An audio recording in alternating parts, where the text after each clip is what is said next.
Baik, bismillahirrahmanirrahim. Assalamualaikum warahmatullahi wabarakatuh. Jumpa lagi dengan saya di Abil Maiwa Channel. Jadi teman-teman, channel ini adalah merupakan channel pendidikan tempat kita berbagi tentang aplikasi pendidikan, Microsoft Office, serta tips dan triks komputer. Jadi pada video kali ini Bapak Ibu ya, kembali lagi admin akan mencoba mengupdate informasi terbaru terkait kriteria ya guru lulus passing grade yang pasti muncul penempatan saat login di SSC ASN. Selamat ya, Auto ASN 2022. Jadi di sini kami akan mencoba menjelaskan lebih mendetail ya terkait kriteria guru yang sudah lulus PG yang nantinya berpotensi besar ya muncul penempatan saat login di SSC ASN. Karena kalau muncul penempatan berarti hampir pasti Bapak Ibu itu lolos menjadi ASN P3K.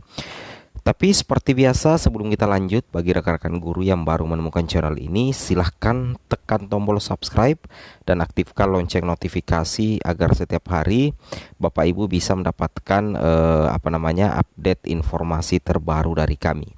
Baik, kita langsung saja to the point ke informasinya.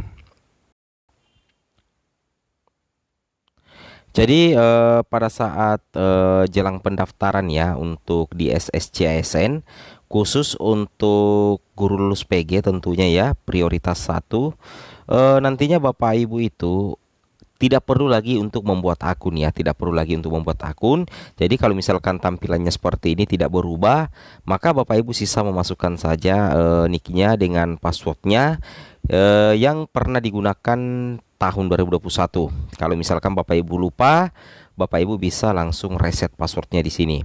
Nah, setelah itu Bapak Ibu langsung saja klik tombol masuk ya, seperti itu ya. Jadi nantinya Bapak Ibu tidak perlu lagi update data, tidak ada lagi update administrasi di SSCSN. Jadi begitu Bapak Ibu login menggunakan nick dan password, maka nantinya Bapak Ibu akan melalui prosedur seperti ini.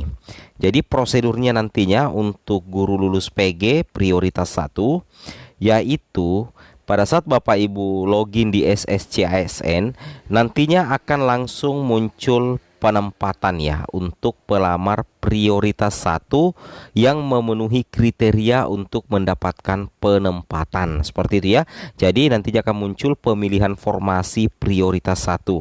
Nah, pemilihan formasinya itu nantinya tentunya akan by system Bapak Ibu ya, dan akan disesuaikan formasinya oleh pihak Kemendikbud. Begitu Bapak Ibu mendapatkan penempatan nantinya, maka secara otomatis Bapak Ibu sisa menunggu pengumuman untuk prioritas 1. Seperti itu ya. Intinya ketika ada penempatan Bapak Ibu, itu hampir pasti Bapak Ibu akan lolos menjadi ASN P3K. Bapak Ibu tidak perlu memilih yes or no.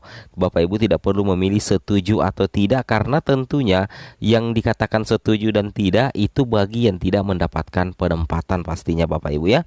Seperti itu ya ilustrasinya.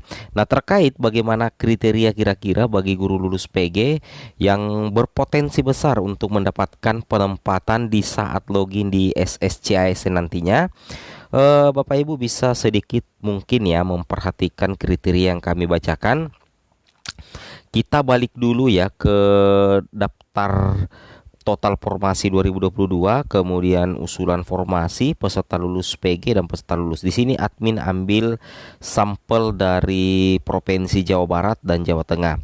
Jadi salah satu kriteria yang membuka potensi besar bagi guru lulus PG untuk mendapatkan penempatan nantinya dan muncul penempatan di SSCASN adalah apabila instansi Bapak Ibu itu mengajukan usulan formasi yang banyak, atau misalkan sisa formasi di tahun 2021 itu melebihi jumlah guru lolos passing grade yang tersisa. Nah, di sini kita bisa ambil satu contoh ya.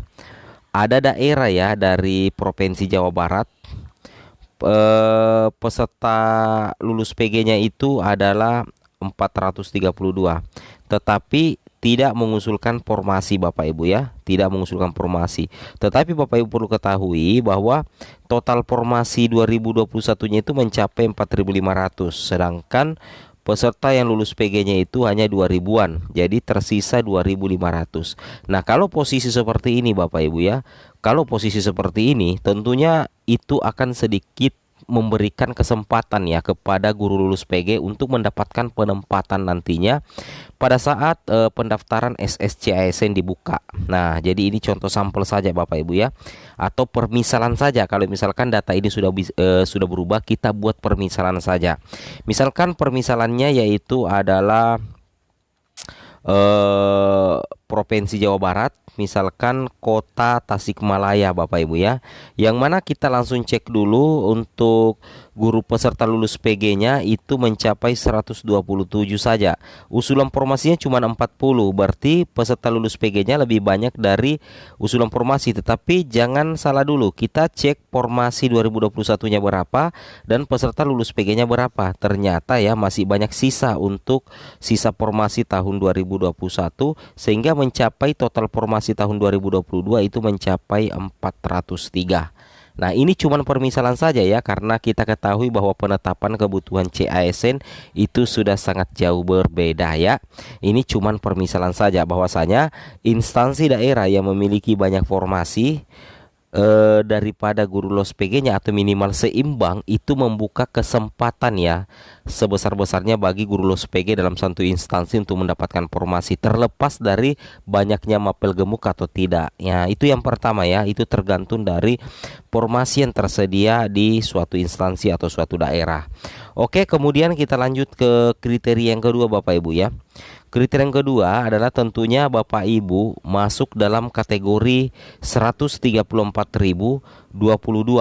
Nah, ketika Bapak Ibu ternyata adalah salah satu dari 134.022 atau 69% kategori dari 193.994, maka Bapak Ibu itu siap diangkat di tahun 2022. Artinya Bapak Ibu akan mendapatkan kuota penempatan ya. Kuota penempatan. Cuma yang jadi persoalan, kita masih bingung siapa saja yang masuk dalam kategori 134.022.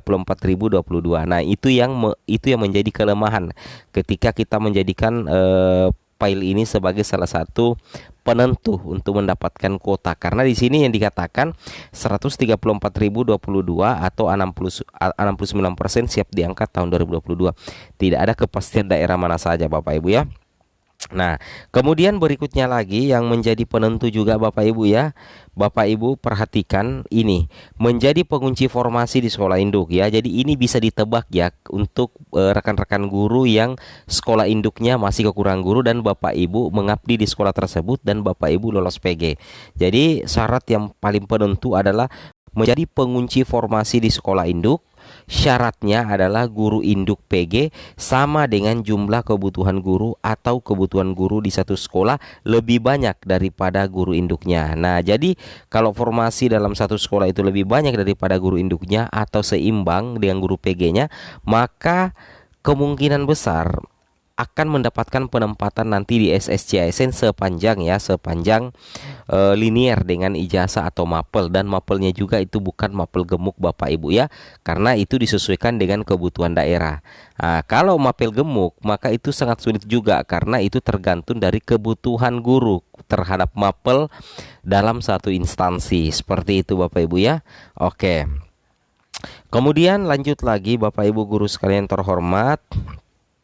Berikutnya adalah mapel guru PG bukan kategori mapel gemuk dalam satu instansi. Nah, itu penting sekali Bapak Ibu ya, karena terkadang ada daerah guru PG-nya lumayan, kemudian formasinya juga lumayan, cuman kebanyakan guru PG-nya itu memiliki mapel gemuk yang tidak terlalu dibutuhkan atau melebihi kebutuhan dari instansi itu sendiri, sehingga menyebabkan kebanyakan guru PG-nya masuk cloud atau keranjang.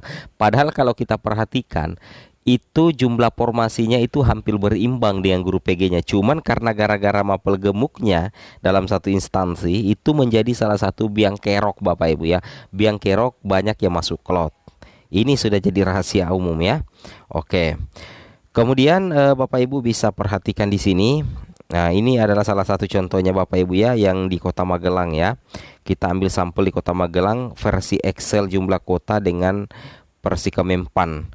Nah, kita perhatikan ya, kalau pendidikan agama Islam di Excelnya kemarin kotanya cuma 2 di Kota Magelang ya. Sekarang versi final dari Kemenpan RB itu 15. Nah, kalau misalkan dalam instansi di Kota Magelang itu jumlah guru PG-nya hanya 10 misalkan untuk mapel agama Islam ya, maka potensilah guru-guru PAI yang ada di Kota Magelang untuk lolos menjadi ASN, baik itu non induk dalam satu instansi atau penempatan di sekolah induk. Itu yang harus Bapak Ibu pahami ya. Nah, jadi seperti itu logikanya. Contoh lagi Bapak Ibu ya, misalkan ya matematika. Di Excel kemarin tuh kuotanya cuma 2 Bapak Ibu ya. Sedangkan di formasi final itu 5. Kalau misalkan di kuota untuk Kota Magelang, misalkan guru PG di Kota Magelang untuk matematika anggaplah 3, maka ketiganya ini berpotensi untuk diangkat semua menjadi ASN karena kebutuhannya 5. Beda halnya kalau 10 Bapak Ibu ya. Kalau 10 maka ada dipastikan ya, ini mapel gemuk kalau ceritaan seperti itu. Jumlah guru PG-nya lebih banyak daripada kebutuhan di Kota Magelang misalkan. Jadi akan ada 5 yang akan masuk lot seperti itu ya. Oke, mungkin cukup sampai di sini informasinya. Assalamualaikum warahmatullahi wabarakatuh.